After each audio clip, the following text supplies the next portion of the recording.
18:25 y vamos a hacer una entrevista muy importante que teníamos muchas ganas de hacer desde que arrancó este programa, y está en comunicación con nosotros el presidente de la Nación, Alberto Fernández. Presidente, ¿cómo le va? Buenas tardes.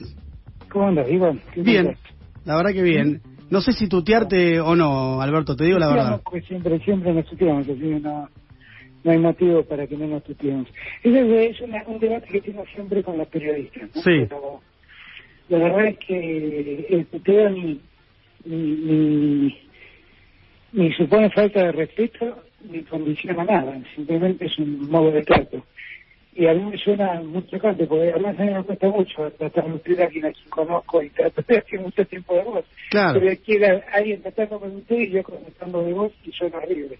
Así que si me escuchás me haces un favor. Listo, entonces, sos el presidente, así que te voy a hacer caso. ¿Cómo estás? Ojalá fuera tan fácil, ¿no? Sí. No tendrías ningún problema si fuera así, mira. Alberto, ¿cómo estás de salud?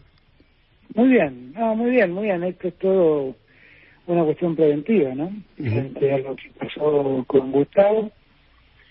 En verdad, volvimos el día lunes de viaje con la comitiva que fue a Bolivia.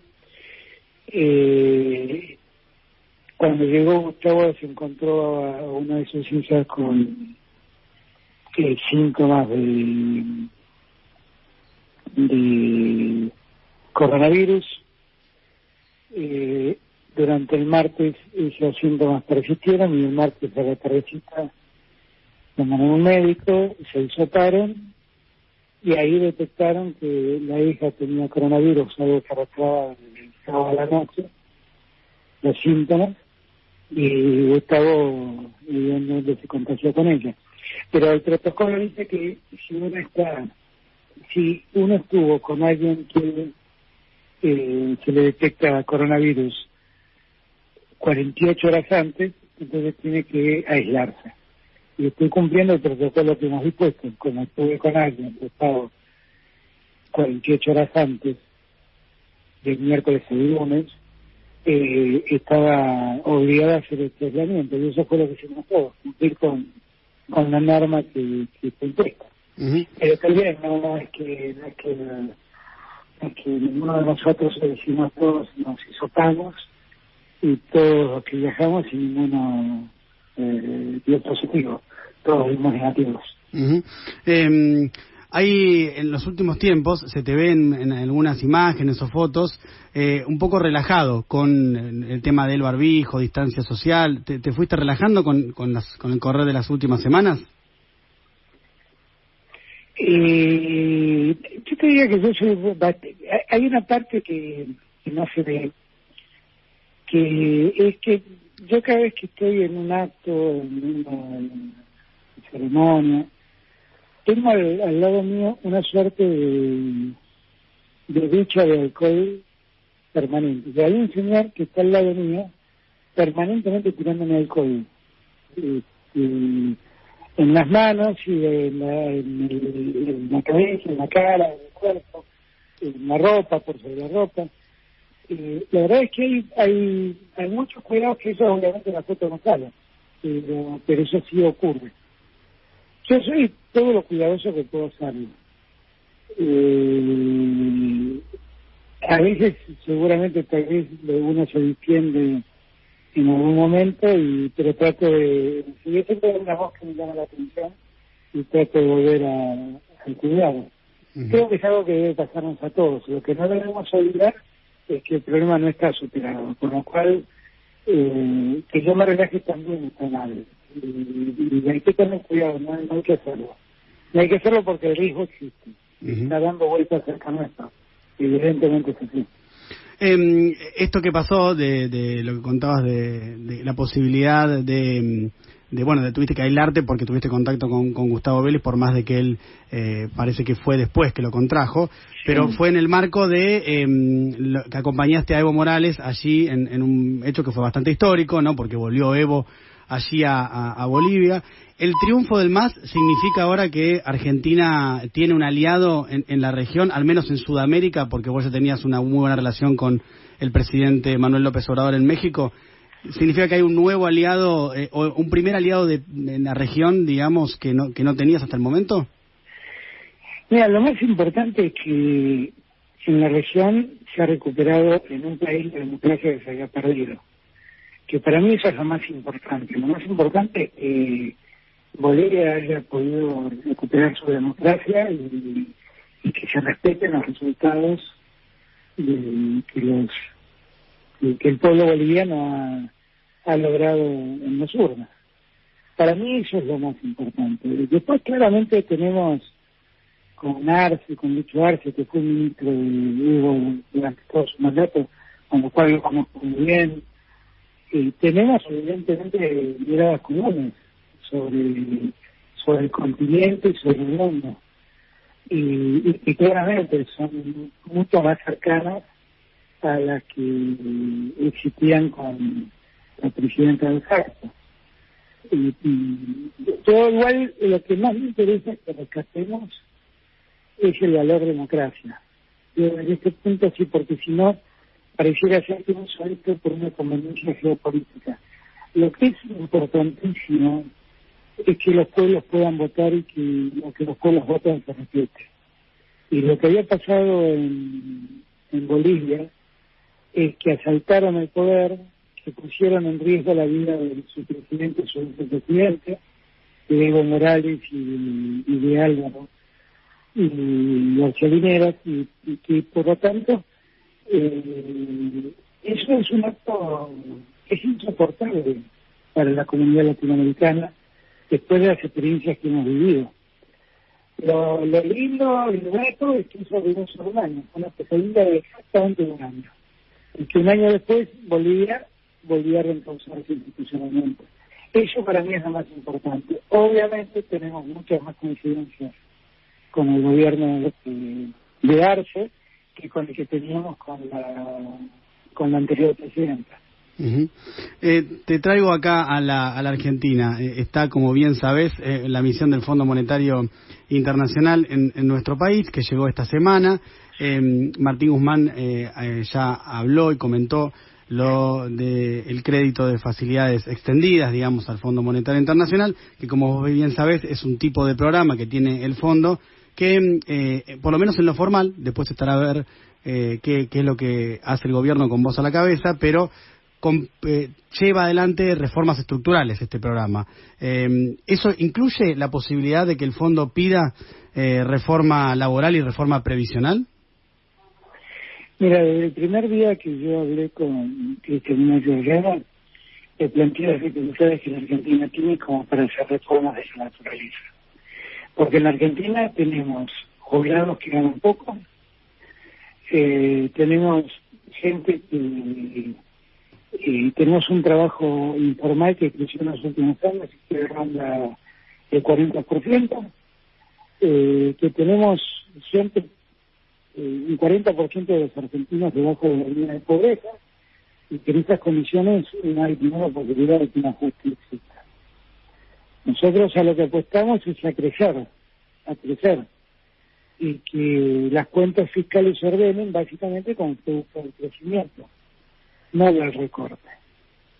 Porque la lógica del recorte es igual a lo que el Papa llama la lógica del descarte. Bueno, para yo poder cerrar los números vos sobrás, digo, así que andate. Uh-huh. No es así. Una comunidad integra a todos. Lo que yo necesito es que la Argentina crezca para que Diego tenga su lugar adentro. Y eso es lo que tenemos que hacer para con cada argentino. Esto el fondo lo sabe desde antes que yo sea presidenta, porque desde entonces lo vengo hablando yo con Cristina Georgieva. Ahora, que nosotros tenemos que ir poco a poco recuperando el equilibrio fiscal que se ha visto muy alterado por la pandemia, eso es así, que tenemos que trabajar con cuidado para que eso ocurra, eso es así. Pero eso no se hace a costa de jubilados y de gente que trabaja. O sea que no estarías dispuesto a ceder eso, digamos, si el fondo pide ese tipo de reformas. No, pero quiero ser franco, ¿no? Porque no quiero parecer como un corajudo que le dice a todos, no, tampoco el fondo sabe del primer día lo que creo, y creo que tampoco son ellos lo que le están pidiendo. Creo que ellos saben que vienen de un país donde el presidente piensa esto que está diciendo, que está convencido de esto que está diciendo, y que además es el presidente. Yo siempre se lo digo cuando he tenido oportunidad de hablar con la directora ejecutiva del fondo, y siempre se lo he dicho, yo esto ya lo viví, y ya me di cuenta que cuando el fondo hace los programas, la Argentina sufre. Esta vez el programa lo vamos a hacer nosotros y vamos a salir con nuestra lógica, como lo hicimos en el 2003. Y estoy seguro que nos va a ir bien, y estoy seguro que vamos a poder salir adelante. ¿Estás optimista? Absolutamente. Yo creo que hay una permanente inyección de desánimo que intenta ponerle sobre los argentinos, que los argentinos además ya estamos muy lastimados por la pandemia, porque la pandemia da restricción de la capacidad de trabajar en muchos casos, y por lo tanto es cierto que esa sensación fea existe en todos nosotros, pero nosotros tenemos que salir de esto peleándola, poniéndonos de pie, creciendo y logrando inversiones, generando trabajo, con un Estado activo. Nosotros para el ejercicio que viene, el presupuesto que hemos presentado tiene 1.2 billones de pesos destinados a la obra pública, que eso está pensado para el desarrollo de la estructura y el dar trabajo a la Argentina.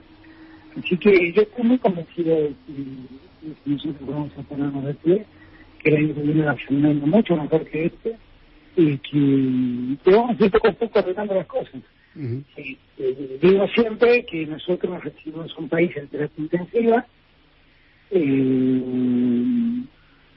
y que bueno, sobrellovido mojado. Estamos en terapia intensiva y nos contactamos en la tarde del coronavirus. Así que bueno, tenemos que salir de esto como lo hemos hecho hasta ahora, tratando de estar lo más unidos posible, entendiendo que la salida es una salida de diálogo, que la construcción de la salida es una construcción colectiva, y que tenemos que trabajar muy juntos. Ahora, cuando uno ve las últimas decisiones del ministro de Economía, de Martín Guzmán, pareciera que hay dos líneas centrales en términos macroeconómicos. Una es con la cuestión del financiamiento, de cómo financiarse. Pareciera que todo tiende a una menor cantidad de emisión, que obviamente se emitió mucho fruto de la inesperada pandemia. O sea, reducir la emisión y tomar más deuda, ¿no? Hacer con deuda financiar un poco al Estado. Y también la otra es la de reducir el gasto público.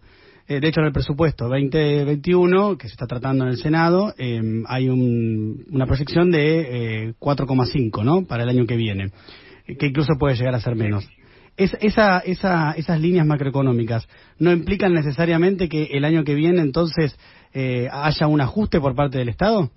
No, vos pensás que este año nosotros hemos gastado muchísimo dinero, vamos a decir gastado, ¿no? Hemos invertido muchísimo dinero en la urgencia social, y nosotros esperamos el año que viene una economía que esté trabajando, que esté creciendo, que esté pujante, que dé trabajo, y que no esté reclamando que el Estado salga a socorrer al sector muy desprotegidos. Vos pensás que cada IFE costó 90.000 millones de pesos. Y todo eso en el próximo presupuesto desaparece, porque entendemos que no va a hacer falta, porque los monotributistas que no podían trabajar van a volver a trabajar, los que hacían changas van a volver a hacer su trabajo, y por lo tanto esa demanda va a ser infinitamente menor que la de hoy. No es que nosotros, porque también todos tienen que estar seguros de que vamos a estar presentes auxiliando a los que nos necesiten. Pero creo que podemos tener un criterio de selectividad, o sea, de ver a quienes ayudamos, mucho más preciso que el que tuvimos. El IFE nosotros inicialmente pensamos que era un aporte, una ayuda que iba a llegar alrededor de 2 millones y medio de personas, y de repente detectamos que había 9 millones de argentinos que no estaban siendo detectados por el Estado. Y bueno, ahora ya sabemos quién es quién. Ahora tenemos un completo diagnóstico sobre quién es quién en la sociedad, quién necesita más, quién necesita menos, quién no necesita y puede solo. Bueno, eso nos permite hoy en día ir ordenando esos aportes. Lo que sí, para mí, luchar contra el hambre y la pobreza es la primera lucha que tiene la Argentina. Ahora, y eso lo vamos a seguir garantizando. Ahora, Alberto, ayer Guzmán anunció que no habrá IFE 4. Dado algunas de las cifras que vos acabás de mencionar en tu respuesta, digamos, el nivel de pobreza que hay en Argentina, las necesidades que se están pasando, ¿es un buen momento para cortar esa ayuda? Pero lo que pasa es que era lo que yo te decía. Nosotros detectamos que mucha gente que estaba cobrando IFE hoy ya volvió a la actividad. Poco a poco volviendo a la actividad. En la ciudad de Buenos Aires, en el área metropolitana y en todo el país. Y entonces lo que tratamos de ser más cuidadosos. Nosotros vamos a destinar recursos para ir a los sectores que, bueno, que definitivamente están necesitando nuestro auxilio. Eso lo vamos a hacer. No es que cuando decimos no va a haber más IFE, todos quedaron colgados del pincel y le sacamos la escalera. No. Nosotros lo que decimos es, bueno, hay varios que ya bajaron de la escalera, no lo necesitan. Los que todavía están en la escalera vamos a ir a darle la ayuda que necesitan. Por eso digo, no tengan ninguna duda que va a haber la invasión social en términos de recursos financieros necesario para que de aquí hasta que termine el año cada uno reciba lo que necesita. Eso no en forma de IFE, sino en otra forma, pero lo van a recibir. Con respecto a las tarifas de los servicios públicos, ahora a fin de año termina el congelamiento. ¿Tenés pensado extender ese congelamiento o vas a descongelar tarifas? Bueno, vamos a ver cómo nos ponemos a trabajar a partir del año entrante. Yo lo que creo es que tenemos que tener lógicas distintas. Uno puede admitir que las tarifas deben corregirse, pero no pueden dolarizarse y no pueden corregirse del modo que se corrigieron antes. Las tarifas tienen un sentido que es tratar de pagar un servicio público. Y la verdad, pagar un servicio público debe ser un tema que en el que el Estado tenga intervención, porque lo que tiene que hacer es garantizar al usuario que pague el precio justo, no el precio que le convenga al inversor, sino el precio justo. Y el inversor que tenga una utilidad razonable, no una utilidad desmedida, como se ha visto en los últimos años en el proceso que fue del 2017 al 2020. Entonces, eso me parece que tenemos que trabajarlo con esa lógica, no con la lógica que venía ocurriendo. La lógica que venía ocurriendo para mí está determinada. Determinaron las tarifas dolarizadas, no va a haber más tarifas dolarizadas, y las tarifas se corresponderán con los términos de riqueza que la Argentina tiene. Hay también un dato en este punto que la pandemia nos ha permitido, que es la pandemia nos ha permitido detectar claramente quién es quién en la sociedad argentina. Pues fueron múltiples las ayudas que el Estado dio. El Estado no es que solamente dio el IFE, el Estado dio la tarjeta alimentar, siguió con las asignaciones universales, dio los ATP, dio créditos para monotributistas, profesionales independientes, que ahora sabemos quién es quién y dónde está parado cada uno. Tenemos una mucho mejor información que nos puede permitir inclusive segmentar las tarifas. Segmentar entre los que necesitan una tarifa social, realmente, los que pueden pagar un incremento razonable de tarifa, y los que pueden disfrutar de la energía que quieran y tengan que pagar la tarifa correspondiente. No, al que quiere celeste que le cueste, tiene una abuela. también podré hacer esa discriminación.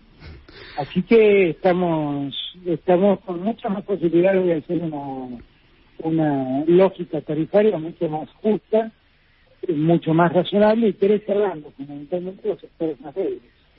Te hago la última de economía antes de pasar a agenda legislativa, que me interesa algunas visiones tuyas al respecto.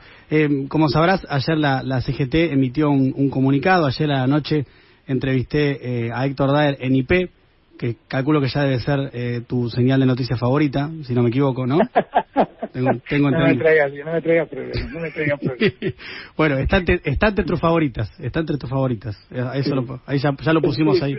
Ahí podés. Ahí ya lo pusimos, lo mandamos recién a todos los lugares, eso, quédate tranquilo. Te decía, entrevisté a Héctor Daer a la noche, y él lo que nos decía es que la CGT se siente parte del gobierno, que forma parte del gobierno, pero que quiere que la llamen y que dialoguen con ella para ver estos temas que le preocupan, que son el tema de, IFE, la fórmula jubilatoria, qué va a pasar con los ATP. ¿Cómo está tu relación con la CGT? No, bien, absolutamente bien. Los que trabajan son parte de este gobierno. La CGT, la CTA, las agrupaciones sindicales que trabajan en torno al sindicato de camioneros, los bancarios, todos, absolutamente todos, absolutamente todos. Y yo tengo muy en cuenta la opinión de todos ellos, porque todos tenemos un destino común y queremos un mismo país. Pues yo en eso no tengo dudas. Ahora, me parece muy legítimo que la CGT quiera conocer eso, y me parece que está bien, porque eso quiere decir que se está preocupando por la gente que está pasando mal y también por los que trabajan. Y igual Héctor y Daer y toda la gente de la CGT sabe que tienen un presidente su primer objetivo es terminar con el hambre y la pobreza, y que cree que para terminar con eso hay que dar trabajo. Así que en eso yo estoy seguro que no tienen diferencias conmigo. Uh-huh. Ayer abandonó su cargo en María Eugenia Bielsa. ¿Tenés pensado más cambios de gabinete? No, María Eugenia hizo un enorme trabajo. Yo eso quiero rescatarlo, porque viste cómo a veces presentan las cosas en los medios. María Eugenia hizo uno de los trabajos más difíciles que hay que hacer cuando tenés que entrar en la función pública, que es crear un ministerio.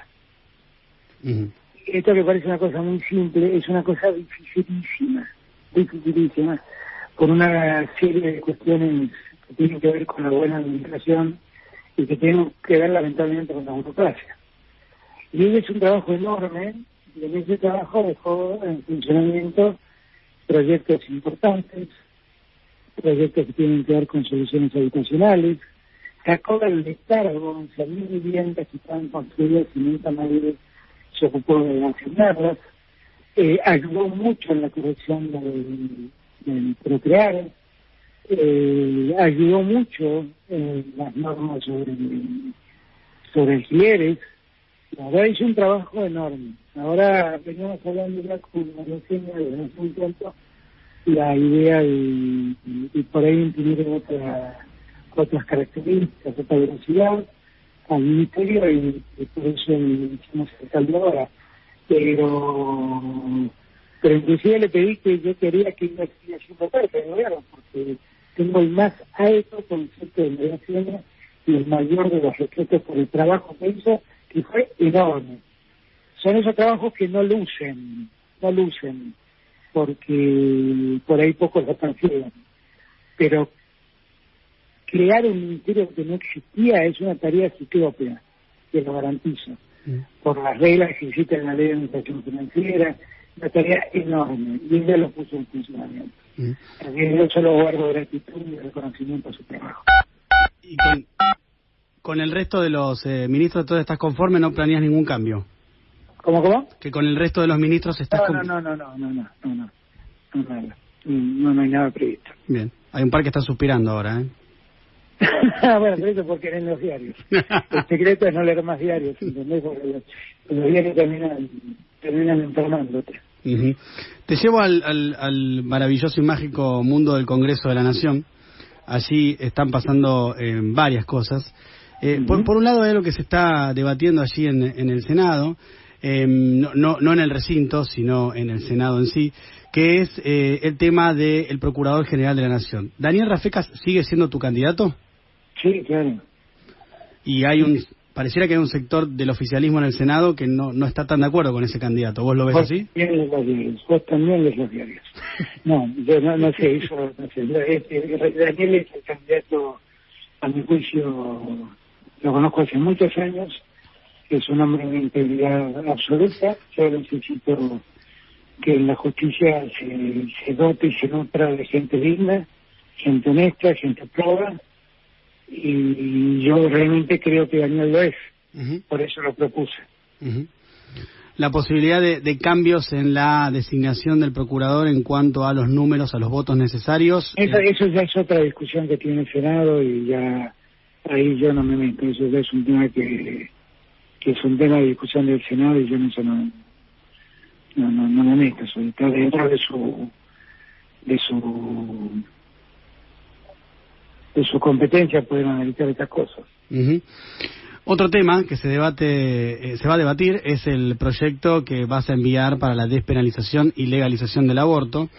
El otro día entrevisté al senador Mayans, jefe del bloque del Frente de Todos allí en el Senado, y él señaló, más allá de su posición personal, que como vos bien sabés es pública, él está en contra, señaló que le parecía inoportuno el envío del proyecto.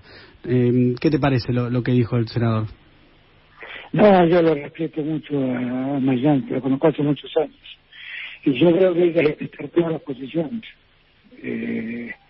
porque acá se mezclan otras cosas. Uh-huh. Se mezclan creencias religiosas y dilemas morales que tienen que ver con los religiosos también, y yo todo eso lo respeto, y creo que todos debemos respetarnos. Yo tengo un problema que es el problema de la salud pública.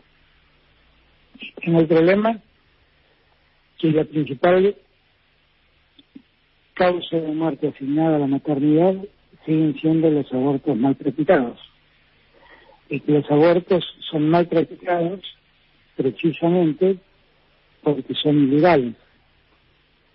Y la historia cuenta que esa declaración de ilegalidad del aborto no evitó los abortos, no los evitó. Así que yo lo que quisiera es que podamos discutirlo desde el punto de vista de la salud pública, que es lo que verdaderamente debe preocuparnos. Porque que existe una ley que legalice el aborto no significa que la ley que el aborto sea obligatorio. Uh-huh. Obviamente, bienvenida a la mujer que quiera tener a su hijo, y bienvenida que así sea.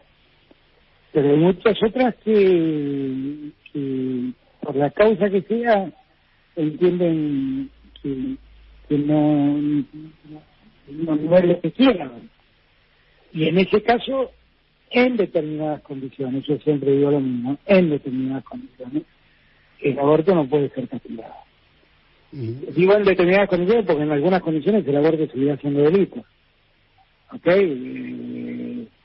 Uno no puede hacer un aborto de un embarazo de 5 meses. Uh-huh, claro. Entonces, acá ya científicamente se ha discutido mucho, ya todo esto está probado. Yo creo que la Argentina pueda brindar un debate sensato y respetuoso. Uh-huh. Y respetuoso, simplemente que nos respetemos. No es una lucha entre los que tienen pañuelos verdes y pañuelos celestes. Es un problema que debemos resolver, y que la solución de que si estuviera castigando el aborto no es solución, está visto que no es solución. Está la práctica, está visto. Por eso yo quiero complicar más. Yo lo dije en campaña, me comprometí el 10 de diciembre, lo voy a repetir el 19 de marzo. La verdad es que nadie puede verse sorprendido por esta posición mía. Uh-huh. Y esta posición mía no significa descalificar ninguna otra posición, que yo respeto. Solo aclaro que en mi caso yo tengo muy en cuenta el problema de la salud pública, tengo muy en cuenta que el aborto clandestino condena a las mujeres algunas veces a la muerte y muchas veces a daños corporales que son enormemente nocivos para las mujeres. Así que, cumpliendo con lo que he querido siempre, quiero aclarar, porque cuando yo siempre lo recuerdo esto, ¿no? Cuando este tema no estaba en la agenda de nadie, yo daba en la Facultad de Derecho un curso en el ciclo profesional orientado que llamaba El aborto, reflexiones acerca de la conveniencia de su castigo. Y yo todo esto que estoy diciendo ahora lo planteaba en ese curso. Y siempre creí esto. Y tenía 24 años, 25 años. No es que es un tema que queda ahora. Es algo de lo que estoy convencido. Cuando uno mira objetivamente el tema, y lo mira desde el lugar de la salud pública, se da cuenta lo que significa seguir castigando el aborto. Es algo absolutamente inútil que solo lastima la salud y la vida de las mujeres. ¿Y el proyecto cuándo lo vas a enviar?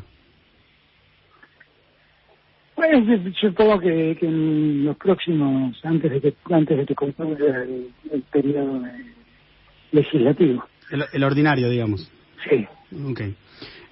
¿Y crees que van a estar los votos en el Senado, que es donde se juega el partido más difícil? Bueno, yo allí confío que podamos tener un debate sano, un debate franco, que entendamos una vez más que no es un problema religioso. Yo soy católico y los católicos pueden creer que el aborto no es lo conveniente y yo lo respeto. Y está muy bien y que salga una ley que despenalice el aborto y lo legalice, no quiere decir que el aborto sea obligatorio. En esto yo insisto, porque las cosas están planteadas como blanco y negro, y no es blanco o negro. Es una opción. Es una opción para la mujer que la necesita de ese modo. Con respecto a otro tema legislativo también, en realidad no es todavía legislativo, sino que algún día puede serlo. Te digo por qué, por la introducción que te voy a hacer, que es que hoy se conoció en el boletín oficial una decisión que muchos celebramos, que es la de la reglamentación. Sí, cannabis medicinal, que nos parece que es algo, a muchos nos parece que es algo que era necesario y que tiene que ver con mejorar la calidad de vida de un montón de gente, y es una cuestión, me parece, humana. Ahora, ¿puede ser un primer paso para dar un debate serio y sin hipocresía sobre la despenalización y legalización de la marihuana? Bueno, no tiene ese sentido esto que hemos estado, ¿no? No tiene ese sentido, pero son debates que están pendientes en la sociedad. Yo, francamente, no me gusta ser hipócrita. Son debates que están pendientes en la sociedad. Ya en el caso Basterrica, la Corte ha dicho 1000 veces que la tenencia de marihuana para consumo personal no es delito, y todavía las policías de todo el país siguen haciendo estadística de lucha contra el narcotráfico, sometiendo a proceso a chicos que tenían un porro. La verdad es que ese no es el camino, sinceramente ese no es el camino. Eso deja tranquilo a la hipocresía, nada más. Pero es un tema que merece un tratamiento más cuidado.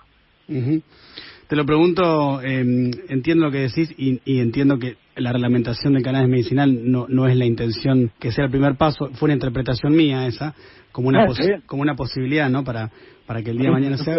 Pero te lo preguntaba también porque lo que noto, hay como bueno, vos lo conocés ese tema mucho porque conocés el tema judicial, pero me parece que hay una gran desigualdad también en que, por ejemplo, yo, que digamos que soy de clase media, ya te diría clase media alta en estas condiciones de privilegio que tengo, si llegara a tener un porro en el bolsillo, a mí la policía no me para. En cambio, a un pibe, digamos, que tiene, digamos, otra condición socioeconómica, lo más probable es que sí, y que vaya preso y que le hagan una causa y que lo metan en toda una vuelta, ¿no? Muy compleja, que tal vez no tiene sentido, ¿no? Que es una complicación para ese pibe y un derroche de recursos para el Estado. Eso es lo que yo te marcaba cuando te decía que finalmente eran causas que que servían para la estadística de la lucha contra el narcotráfico, que en verdad no hay ninguna lucha contra el narcotráfico. Eso es una excusa. Yo puedo, si yo encuentro a 10 chicos que tenía cada uno de ellos un porro en el bolsillo y digo que he combatido el narcotráfico porque he iniciado 10 causas por narcotráfico, eso es una falacia. Eso es lo que ocurre. Pero eso es una falacia. El narcotráfico es otra cosa. El narcotráfico hoy además va mucho más allá de la marihuana. Esta es la realidad. Tiene que ver con las drogas sintéticas, tiene que ver con la cocaína, tiene que ver con grandes cárteles que se mueven detrás de esos negocios. Y es allí donde uno tiene que apuntar. Es allí donde uno tiene que apuntar. Y que además son drogas que, las llamadas drogas duras, cuyo daño que generan son daños médicamente probados, son daños enormes. Entonces, es un tema más complejo, es un tema que en algún momento me encantaría que los podamos abordar como sociedad, y no de este modo también como muchos lo plantean de blanco o negro, ¿no? Que cuando uno dice por qué no se revisa la tenencia de estupefacientes por uso personal, como en drogas blandas como la marihuana, que no lo convierten a uno en cómplice de los narcotraficantes. Este modelo que funciona, de cómo funciona la lógica de muchos. Es un tema que deberíamos pensar seriamente.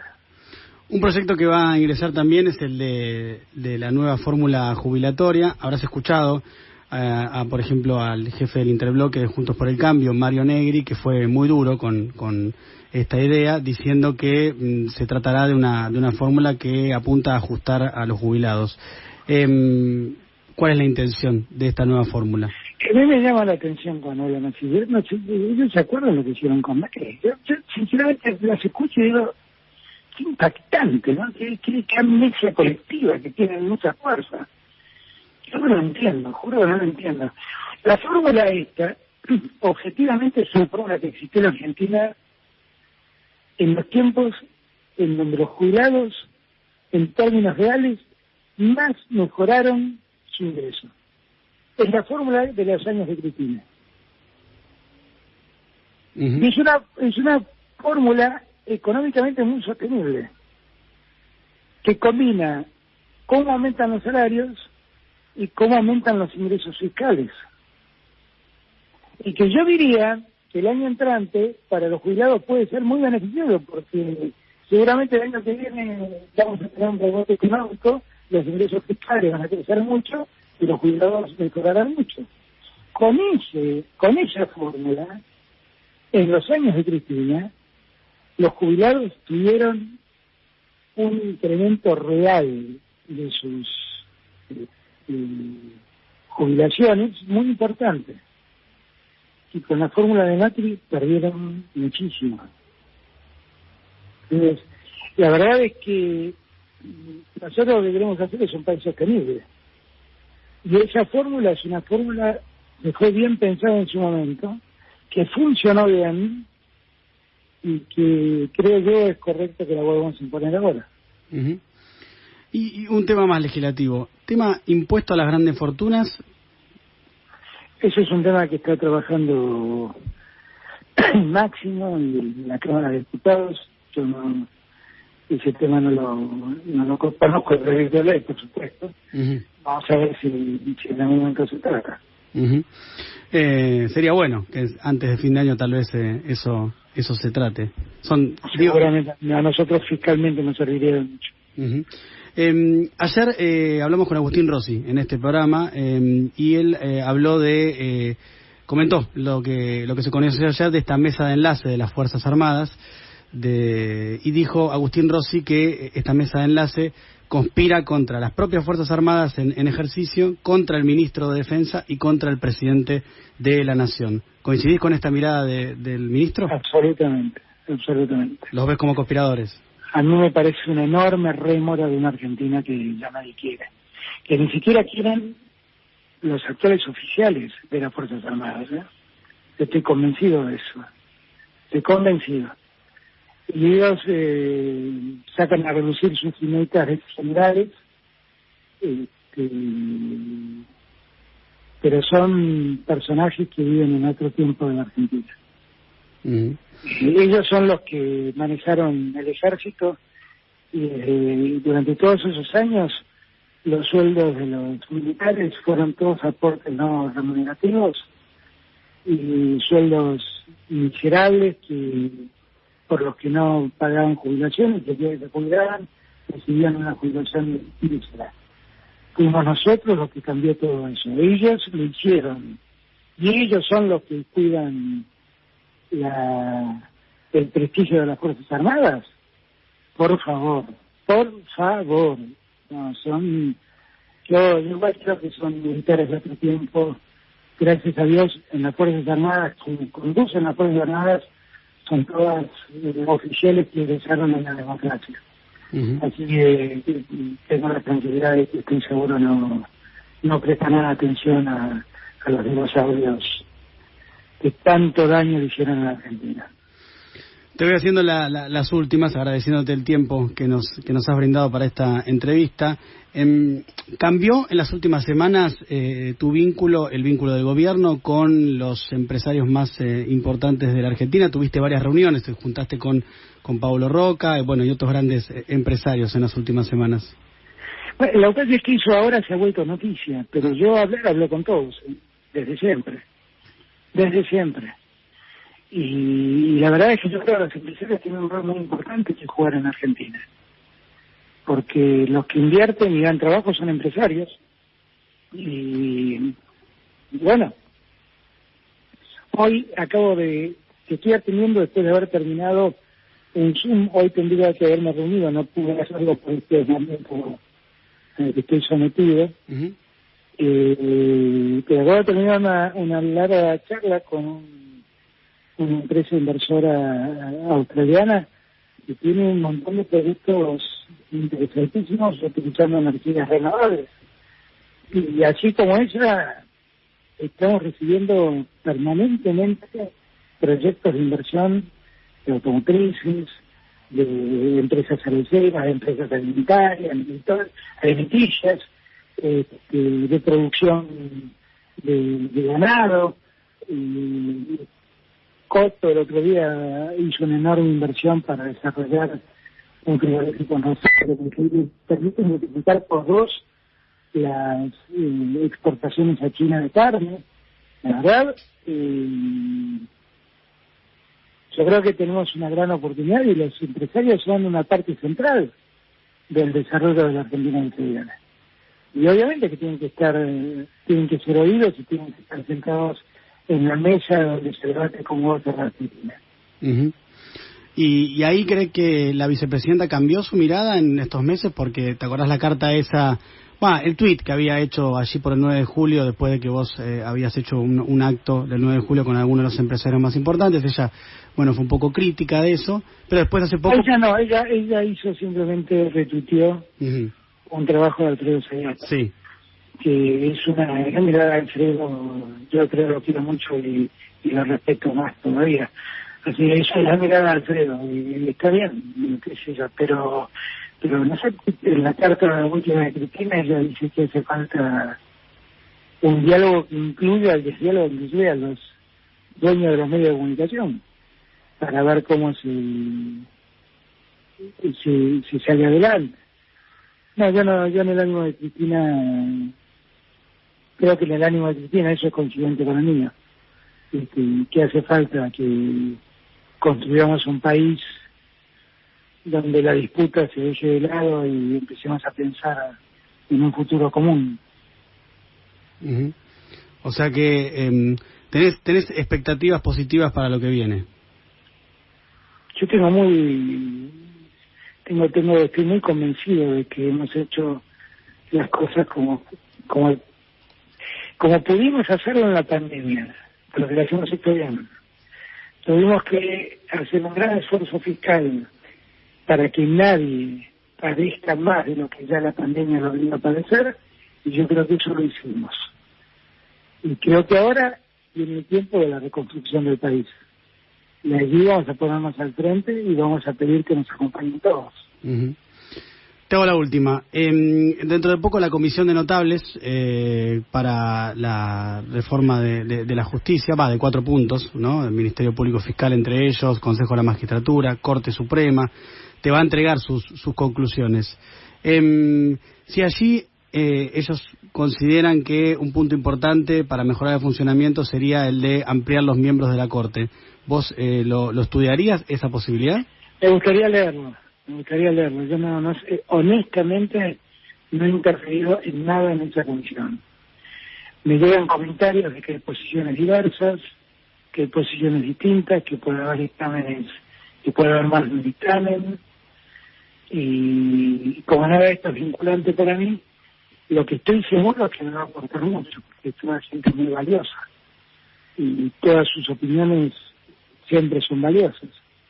Pero, y ahí hay maestros míos como Enrique García-Luca, o sea que yo valoro enormemente lo que puedan aportarme, pero de ningún modo puedo decir lo que voy a hacer, porque como no estoy cerrado a nada, me gustaría saber qué es lo que proponen. Uh-huh. Te dije última, pero soy periodista. Tengo poco apego a la palabra. Está muy mal, pero te lo banco. Guido Casca diría, está mal, pero no tan mal. Tema vacuna. ¿Cómo vienen las gestiones con las diversas vacunas que estás trabajando? Nosotros, la preocupación que tenemos es que la Argentina tenga las vacunas en tiempo real, como digo yo. Que cuando salgan las vacunas, la Argentina las reciba. Entonces, la instrucción que yo di es que se negocie con todos. Entonces negociamos con laboratorios americanos, con la vacuna de Oxford y AstraZeneca, con laboratorios chinos, con laboratorios rusos, y vamos poco a poco acercándonos al momento en que la vacuna salga, y lo que yo quiero es que cuando las vacunas salgan podamos suministrársela a los argentinos. Ese es mi mayor deseo, y cuanto antes la tengamos mejor. Hay un enorme debate en Argentina sobre las calidades de la vacuna, pero es un debate absolutamente intencionado, no es un debate serio, porque todos los que están produciendo vacunas son científicamente instituciones muy respetables y trabajos muy, muy serios. Pero acá se habla con una ligereza y con una liviandad que a veces asombra. La efectividad de la vacuna de Pfizer es semejante a la efectividad de la vacuna china o a la efectividad de la vacuna rusa. Y ninguno en la ciencia médica dice lo contrario. Lo que pasa es que yo no sé, por momentos me pregunto qué querrán pensar. No sé, yo admito también que hay lecturas de la vacuna, una lectura geopolítica, y que muchos están inducidos por esa lectura. No es mi caso. A mí lo que me induce es conseguir la vacuna para que los argentinos no padezcan más la pandemia. Y como veo lo que está pasando en Europa, el otro día cuando estuve en Bolivia con el rey, y después se metió con Pablo Iglesias, que es el vicepresidente de España, y gran parte del tiempo lo ocupó el modo brutal como se reinstaló la pandemia en Europa. Entonces, yo lo que quisiera es que tengamos en cuenta esa experiencia y ojalá tengamos la vacuna lo antes posible para evitar esa segunda ola en Argentina. Uh-huh. Alberto, gracias por la entrevista.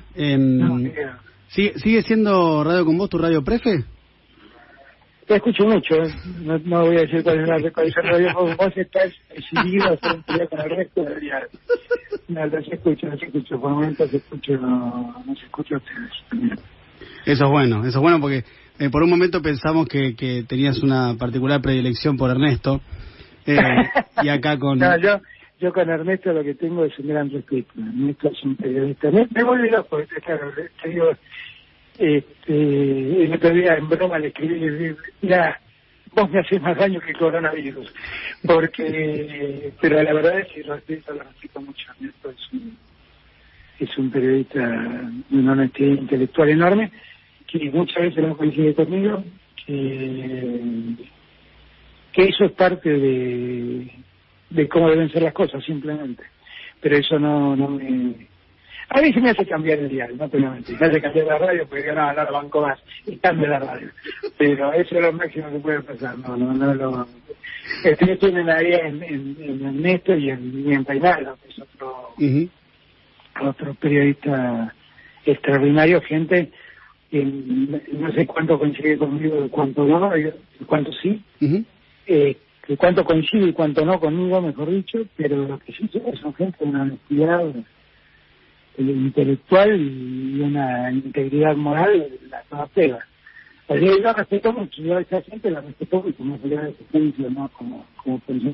Claro. Y después estamos Berkovich y yo, que nos respetas menos.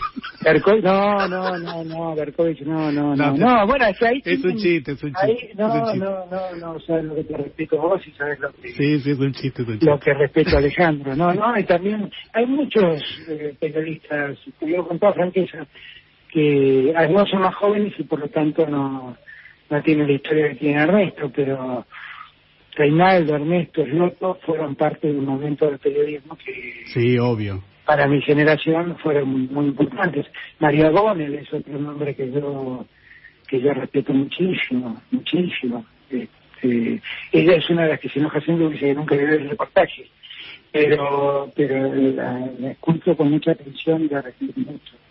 Hay muchos periodistas, Alejandro, y hay una nueva generación también de periodistas que son muy interesantes, Iván Jadrowski, Guido Genú, son todos, el periodismo puede hacerse bien. Y hacerse bien no quiere decir que hable bien de un gobierno. Tampoco quiere decir que hable mal de un gobierno, sino que haga el análisis más objetivo posible para que la gente pueda sacar conclusiones. Alberto, te agradezco mucho la entrevista y el tiempo que nos dedicaste. Y vos sos un gran periodista, para que no te sientas mal. No, me siento muy bien, te agradezco. Lo voy a usar esto también de separador. Y ahora le vamos a entregar el programa, que nos pasamos un poco a Sebastián Davidovsky y Paloma Boxer, que también son grandes periodistas. Grandes periodistas, claro, por supuesto.